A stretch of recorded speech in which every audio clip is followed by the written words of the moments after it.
You hear about impossible heists. You see them in movies, the impenetrable vault, the foolproof security, the team that beats the odds.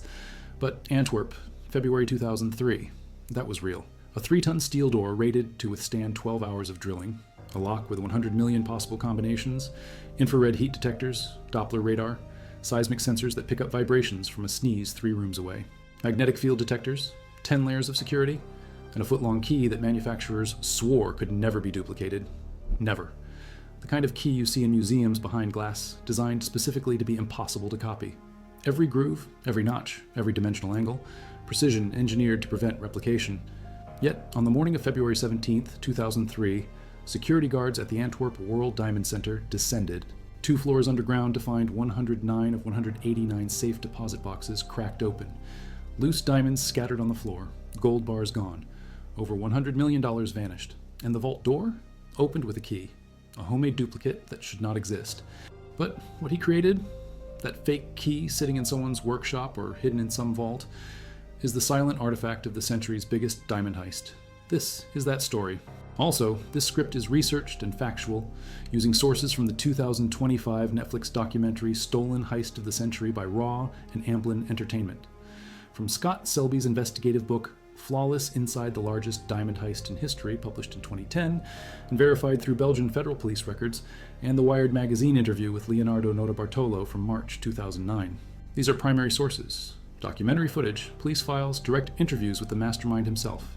This is not speculation. This is documented fact. Now back to the information. Streets, where men walk with briefcases handcuffed to their wrists, armed guards on every corner. Armored trucks roll in daily.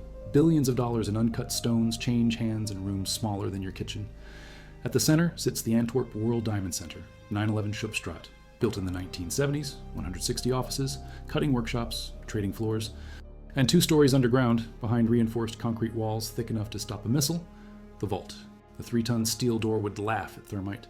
Security included cameras covering every angle in the building, heat sensors that detected body temperature changes of 0.5 degrees, motion sensors tracking movement down to millimeter shifts, light sensors that triggered alarms if shadows changed, seismic sensors embedded in the floor and walls detecting vibrations equivalent to a pin drop, Doppler radar scanning for motion anomalies, a magnetic lock consisting of 2 metal plates. When armed, they created a magnetic field, and if that field broke, instant alarm, and the combination lock, 4 numbers, 0 to 99 on each dial, viewed only through a tiny magnifying lens on top of the wheel. 100 million possible combinations. Math says you'd need 5,000 years of nonstop attempts to crack it by trial. The vault key was the crown jewel of impossible. 12 inches long, some sources say up to 2 feet. A 2-part 3-dimensional design, not a flat key you copy at a hardware store. This was a sculptural piece of engineering. Multiple planes, angles that had to align in 3-dimensional space simultaneously to engage the internal tumblers, manufactured by a specialized security company that built exactly 1 key per vault and kept no templates, no records, no blueprints. The company's sales pitch was simple. This key cannot be duplicated. Even if you photographed it from every angle, even if you had months to study it, the tolerances are too tight. 1 micron off and the lock won't turn. It was insurance, the final failsafe. You could bypass every sensor, crack every code, and still, without that key, you're standing outside a locked door. Born Palermo, Sicily, 1952. By his own admission, addicted to theft since childhood, spent his 20s and 30s assembling a crew, lockpickers, alarm specialists, safecrackers, tunnel experts. By the 1990s, Notarbartolo was running high-level jewelry heists across Italy. Clean jobs, no violence, just precision. The Italian police knew him. They called his crew the School of Turin, La Scuola di Torino, a network of elite thieves who studied their targets like engineers study blueprints. In the summer of 2001, Notarbartolo claims a diamond dealer approached him. The dealer asked a simple question: "Can you rob the Antwerp World Diamond Center?" Notarbartolo said no, impossible. The dealer thanked him and left. 5 months later, the dealer called again. "Meet me at an abandoned warehouse outside Antwerp." Notarbartolo arrived to find a full-scale replica of the vault, built from photographs Notarbartolo had provided during his initial assessment. Every detail: the steel door, the combination lock, the magnetic plates, the internal layout of the safe deposit boxes. And standing beside the replica, 4 men. The dealer gave them aliases: the genius, Elio Denorio, alarm specialist. Belgian police would later identify him from evidence. The monster, Ferdinando Finato, tall, muscular, expert electrician and lockpicker. Pietro Tavano, speedy, anxious, paranoid. Notarbartolo's longtime friend from Turin, and an older man, described as one of the best key forgers in the world. The King of Keys. His real name? Never revealed. Not by Notarbartolo, not by the Belgian Diamond Squad, not by anyone. The dealer's pitch was insane. Train on the replica, master every security layer, then rob the real vault. In exchange, a cut of whatever they stole. Notarbartolo looked at the replica, looked at the 4 specialists, and said yes. Notarbartolo posed as an Italian diamond merchant. Multilingual, charming. He scheduled meetings with dealers. He visited the vault regularly. Guards saw him every week. He became furniture, invisible. While Notarbartolo established his cover, the King of Keys studied the vault key. Here's the problem. The key lived inside the building. Guards used it to open the vault every morning, but it never left the Diamond Center. Ever. You couldn't steal it, duplicate it, and return it without someone noticing. The King of Keys needed a different approach. Footage revealed a pattern. Guards often visited a specific utility room just before accessing the vault. The room wasn't secured. No keypad, no camera, just a door. The King of Keys investigated during one of Notarbartolo's authorized vault visits. Inside the utility room, hanging in plain sight, was the original vault key. The foot-long, impossible-to-duplicate, 3-dimensional key that unlocked $100 million in diamonds. Hanging on a hook. Unlocked room, no guard, no supervision. Police only learned of the duplicate after Notarbartolo revealed it in 2009. By then, the King of Keys had disappeared. The duplicate was never recovered. He had hours of footage, every groove, notch, angle documented. Second, the replica vault. The dealer built a full-scale mock-up with a working keyhole. The King of Keys could test prototypes. Machine a key, try it, adjust, remachine, try again. Trial and error in controlled conditions. Third, old-school craftsmanship. Before computer-aided design, locksmiths duplicated complex keys by hand. Files, calipers, micrometers measuring to thousandths of an inch. The King of Keys was older, experienced, trained when key duplication was art, not science.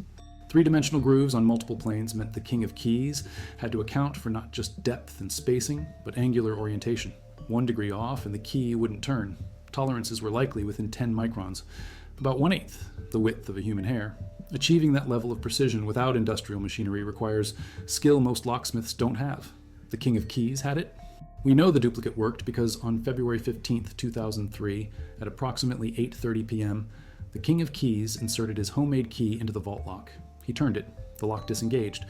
The 3-ton door, rated to withstand 12 hours of drilling, 100 million combination possibilities, opened, silently.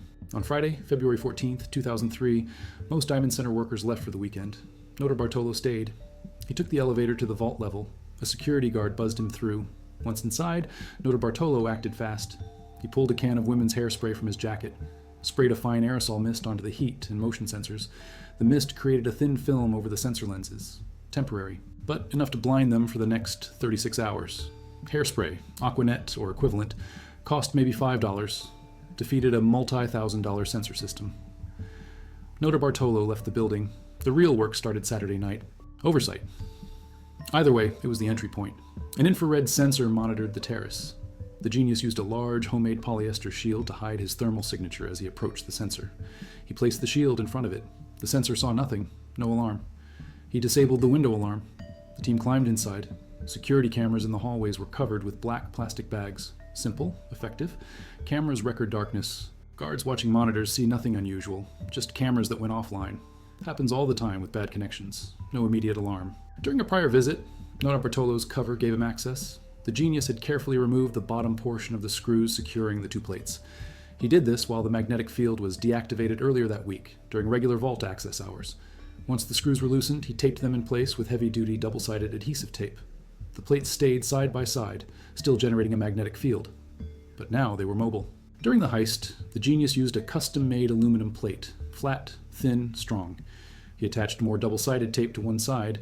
He stuck the aluminum plate to the 2 magnetic plates, then gently pivoted the plates out of the way, taping them to the antechamber wall. The magnetic field never broke. As far as the sensor was concerned, the plates were still connected. No alarm. Notarbartolo's hidden camera had recorded the guard dialing in the combination over multiple visits. 4 numbers. The genius had the code written down. He dialed it in. Click, click, click, click. The lock disengaged. Now the key. The King of Keys pulled out the duplicate. 12 inches of machined steel. He inserted it into the keyhole. The 2 parts aligned. He turned it. The tumblers engaged. The 3-ton door swung open. They were inside. But the vault interior was still protected. Light sensors detected any illumination change. The The team turned off the antechamber lights before opening the door. Then they opened it in complete darkness. Once inside, they covered the ceiling light sensor with black tape. Then they turned on their flashlights. The sensor saw nothing, no alarm. If any sensor inside the vault tripped, heat, motion, light, the wires sent an electric pulse to the alarm circuit. The monster, working in darkness, counted his steps to the center of the room. They'd practiced this in the replica vault. He knew exactly where to go. He reached up, pushed back a ceiling panel, and located the inbound and outbound wires with his hands. Using a pair of tweezers and a small wire cutter, the monster stripped the plastic coating from the wires. He attached a bypass wire to the exposed copper. The circuit was now shunted. If any sensor tripped, the pulse traveled through the bypass wire instead of the alarm circuit. The system thought everything was fine, no alarm. Heat sensors were blinded with styrofoam boxes placed directly over the lenses. Light sensors were covered with more tape.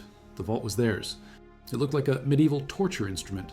A hook that inserted into the keyhole, a lever arm that provided mechanical advantage.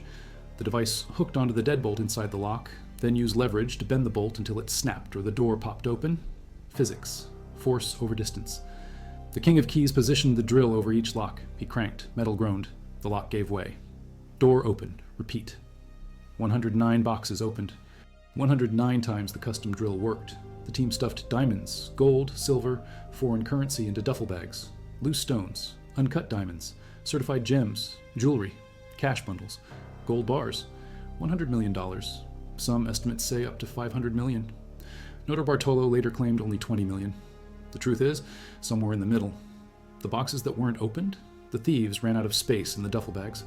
37 boxes left untouched because they physically couldn't carry more loot. 8 hours without triggering a single alarm. 8 hours with a homemade key that wasn't supposed to exist. The heist was perfect, until it wasn't. Safe deposit boxes hanging open like broken teeth. He runs to the nearest phone. Within an hour, the Belgian Diamond Squad is on site. Federal investigators. The building goes into lockdown. Diamond merchants arrive to check their boxes. Panic. Chaos. Losses estimated at over $100 million. The press descends. Cameras. Headlines. The heist of the century. The perfect crime. Except 12 hours later, a local hunter named August Van Camp finds garbage bags dumped on his property in the Floridemoos woods, about 40 kilometers outside Antwerp. Van Camp is a local litter hawk. He routinely picks up trash left by highway drivers, sifts through it, reports litterers to the police. He's meticulous, obsessive. This time, he finds envelopes stamped with Antwerp Diamond Center. He finds jewelry wrapping paper. He finds small emeralds. He calls the police immediately. They identify the man who bought those items, Ferdinando Finotto, the monster. Finotto was already on the Belgian police radar for a prior attempted robbery at the Diamond Center 6 years earlier. Now they have DNA from the sandwich. They have receipts linking Finotto to the heist. They have envelopes identifying Notarbartolo's shell company. Within days, investigators raid Notarbartolo's apartment in Antwerp. They find a carpet covered in emeralds, the same emeralds found in the trash. They find 17 unpolished diamonds stolen from the vault. They find SIM card holders. They track the phone numbers. The phones had been inside Notarbartolo's apartment, then inside the Diamond Center, then back to the apartment on the night of the heist, then on to Brescia, Italy, where the crew regrouped. Digital breadcrumbs. Notarbartolo returned to the Diamond Center on Friday, February 21st, 2003. He thought he was being smart. If he was the only tenant who didn't show up after the heist, he'd look suspicious. So he walked into the building, badged in, acted normal.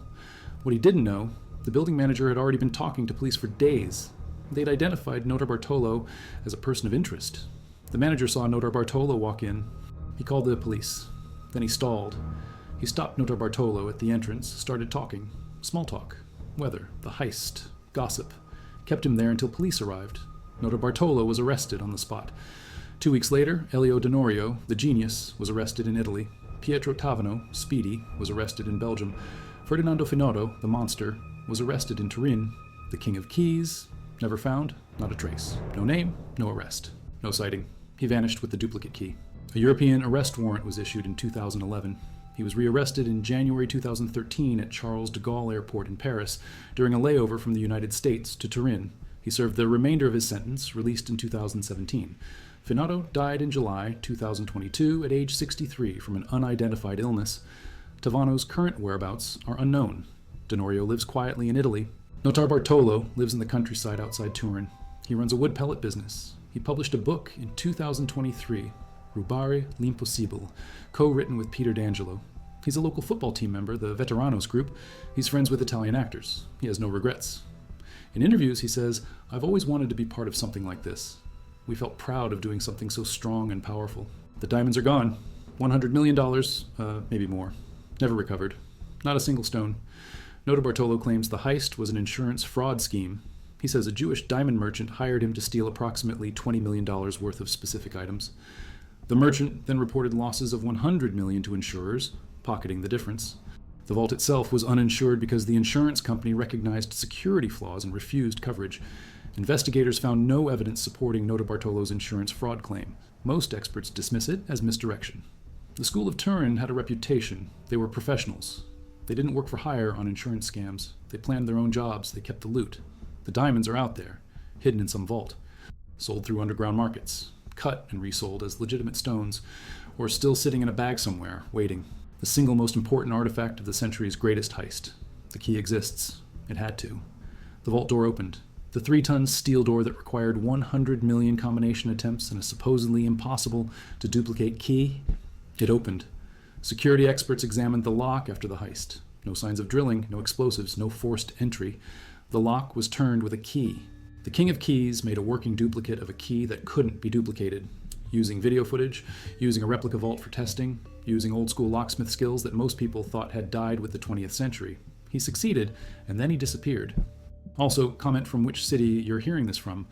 Also, this story is researched and factual, using primary sources from the 2025 Netflix documentary Stolen Heist of the Century, directed by Mark Lewis, Scott Selby's 2010 investigative book Flawless, based on 4 years of interviews with police and participants, and the March 2009 Wired magazine interview with Leonardo Notarbartolo, conducted by Joshua Davis. These are not secondary sources. This is documentation from the detectives who worked the case, the mastermind who executed it, and the journalists who verified every detail. Now back to the information. The vault key was stored in an unlocked utility room adjacent to the vault. The magnetic sensor was installed on the insecure side of the door, allowing tampering while the field was deactivated. The heat sensors could be defeated with $5 worth of hairspray. The light sensors were covered with tape. The seismic sensors were bypassed by practicing step counts in a replica vault. The Doppler radar never triggered because the thieves moved slowly in darkness. The cameras were covered with plastic bags. Every security layer had a workaround, not because the technology was bad, because the implementation was lazy. Budget cuts, overconfidence, assumptions that nobody would try. If one sensor failed, there was no backup confirmation. The morning vault opening routine was a one-man job, the guard alone, deactivating alarms, retrieving the key, dialing the combination. No oversight, no two-person rule. Small banks in rural towns required 2 employees to open a vault. The Antwerp Diamond Center, holding billions in stones, trusted a single guard. The vault key storage was inexcusable. Security protocol dictates keys to high-value vaults should be stored in locked safes requiring dual authorization. The Antwerp key hung on a hook in an unlocked room accessible to every tenant in the building. The tenants themselves were barely vetted. Notarbartolo rented an office with minimal background checks. He posed as a diamond merchant, provided fake credentials, paid rent, and received 24-hour access to a building holding $100 million in client assets. No deep background investigation, no continuous monitoring. He could have been anyone. 4 guys using garage-built tools broke the vault. The King of Keys handcrafted a key in a workshop. The genius used aluminum and duct tape. The monster stripped wires with tweezers. Notarbartolo used hairspray. Total investment? Maybe $10,000. The vault's security system? Millions. Just the key. Some theories suggest he was a freelancer brought in for specialized skills. Others suggest he was an insider with access to vault blueprints. Notarbartolo called him an older man, best key forger in the world. That expertise takes decades. He learned his trade before computers, before laser cutting, file work, measurements by calipers, patience, skill. In 2015, Ferdinando Finado, the monster, was arrested again in Turin, this time for ATM thefts. The gang was called the Umbrella Gang. They used a unique key they created themselves to open ATM machines. The same skill set, custom keys, bypass locks. Finado was convicted. He died in 2022. His death ended one link to the King of Keys. Tavano, Speedy, has stayed out of trouble since his release. Denorio, the genius, is retired. Notarbartolo is the only one still talking, and he's not talking about the King of Keys. Maybe loyalty, maybe fear. Maybe the King of Keys paid him to stay silent. We don't know. The old key opens nothing, but as a historical object, it's priceless. Proof that the impossible can be defeated. Proof that human skill and determination can bypass any system designed by humans. The key represents 2 years of planning, 18 months of surveillance, hundreds of hours of practice on a replica vault, weeks of machining and testing, all compressed into 12 inches of steel. That key unlocked over $100 million. It unlocked the myth of the impenetrable vault. It unlocked the reputation of the Antwerp Diamond Center as the safest place in the world to store gems. One key, made in a workshop by an old man whose name we'll never know. He plays football with retirees. He runs a business. He has a family. He never compensated the victims. He never returned a single diamond. He served his time, 7 years total, counting both sentences. The victims lost everything. Many diamond traders at the Antwerp Center didn't have insurance. They stored their gems in the vault because the vault was supposed to be safer than insurance. They trusted the 10 layers of security. They trusted the 3-ton door. They trusted the 100 million combination lock. They trusted the impossible to duplicate key. They were wrong. The traders who lost money in the heist were mostly small-time dealers, not corporations, not insured conglomerates, individual merchants who had built their businesses over decades. One safe deposit box held a merchant's entire inventory. 40 years of collecting, trading, cutting, gone in one night. Another box held a family's generational wealth passed down through 3 generations of diamond cutters. Gone. The human cost of the heist isn't measured in dollars, it's measured in ruined lives, bankruptcies, families destroyed, businesses closed. Some merchants committed suicide, others moved away, started over in different industries, never recovered financially or emotionally. The heist of the century. Perfect crime. Romantic headlines, but the blood is there, the victims are real. Still proud of the role he played in cracking the case. If Speedy hadn't panicked, if Speedy hadn't dumped the trash bags in Van Camp's woods, if Speedy had just burned the evidence like they planned, the heist would still be unsolved. Notarbartolo and his crew would be free. The diamonds would still be gone, but nobody would know who took them. One panicked mistake, one bag of garbage, one obsessive retiree who hates litter. That's what broke the perfect crime. Not insured. Period. Diamond traders stopped trusting vaults. They started using decentralized storage, multiple locations, smaller caches. Never keep all your inventory in one place. Never trust a single security system. The Antwerp heist taught the industry that perfect security doesn't exist. Only layered, redundant, constantly updated security that makes the cost of breaking in higher than the value of what's inside. The fake key, the homemade duplicate. It sits in evidence lockers and police imagination. It sits in Notarbartolo's stories. It sits in the King of Keys' workshop, or his pocket, or his grave. It's the ghost artifact, the object that changed everything but can't be found. If you held it, what would you see? 12 inches of machined steel, grooves and notches cut with micrometer precision, angles aligned in 3-dimensional space. A 2-part design that splits at the midpoint, slides together inside the lock. The metal would be cold, heavy.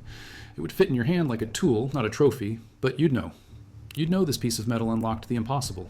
This key is why 109 safe deposit boxes opened. This key is why over $100 million vanished. This key is why Leonardo Notarbartolo is famous. This key is why the King of Keys is a legend.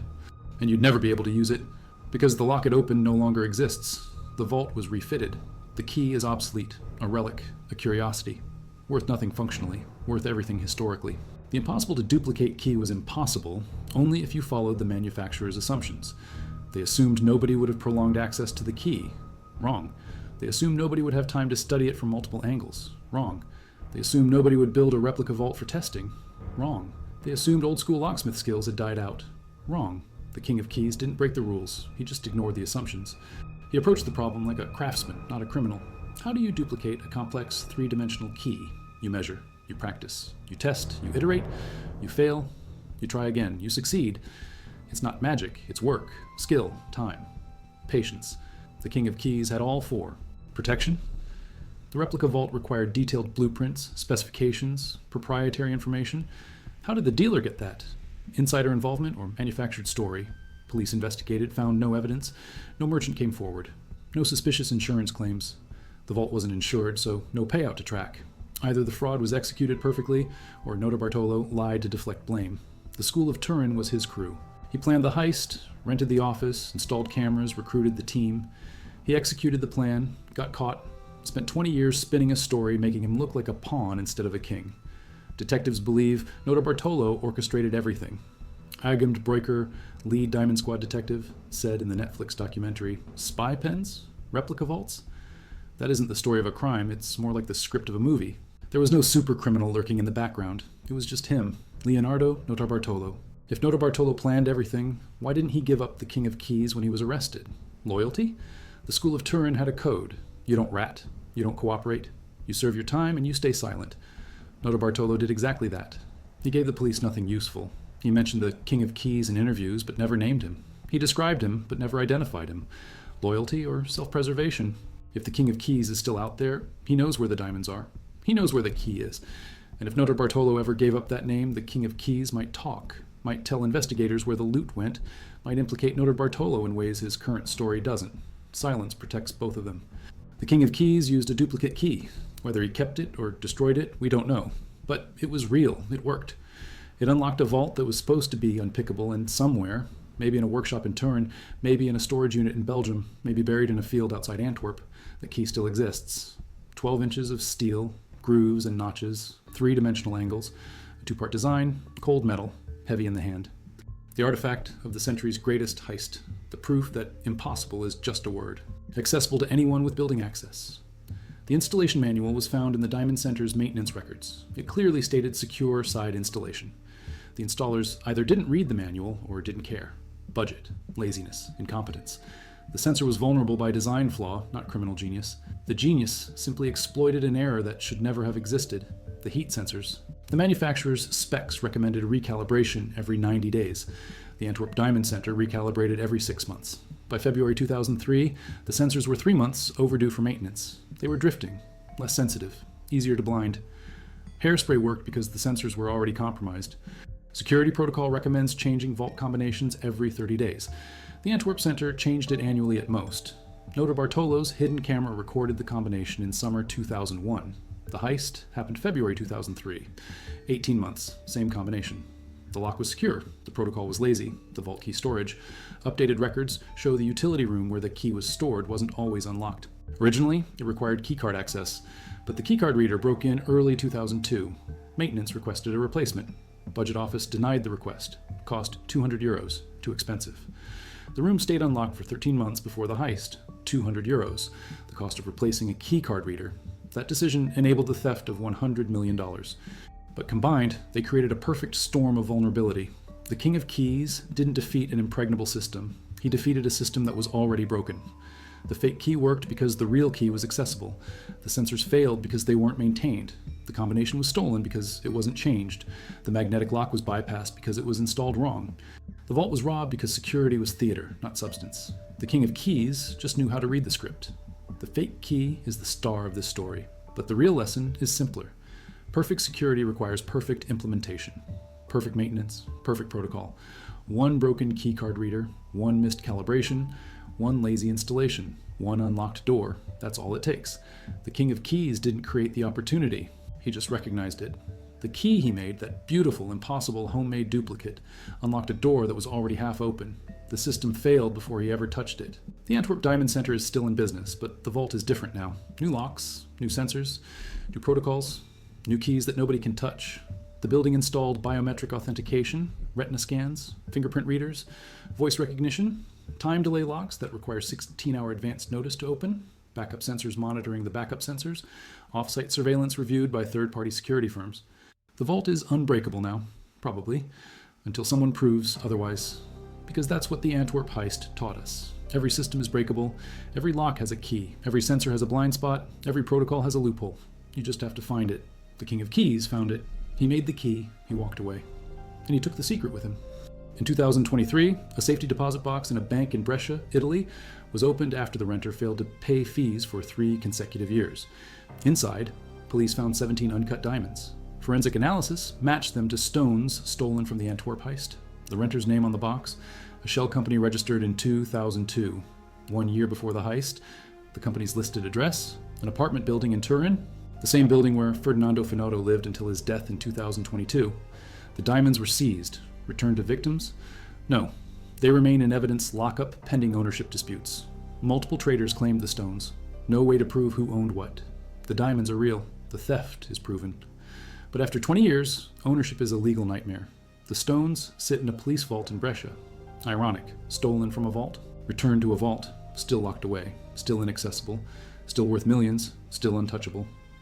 And somewhere, maybe in that same Italian apartment building, maybe in a workshop in Turin, maybe in a drawer in Notarbartolo's countryside home, sits a 12-inch key, machined steel, 3-dimensional grooves, 2-part design, the homemade fake that unlocked a billion-dollar vault. The key that proves impossible is just another word for difficult, the artifact that changed security forever, cold metal, silent, waiting.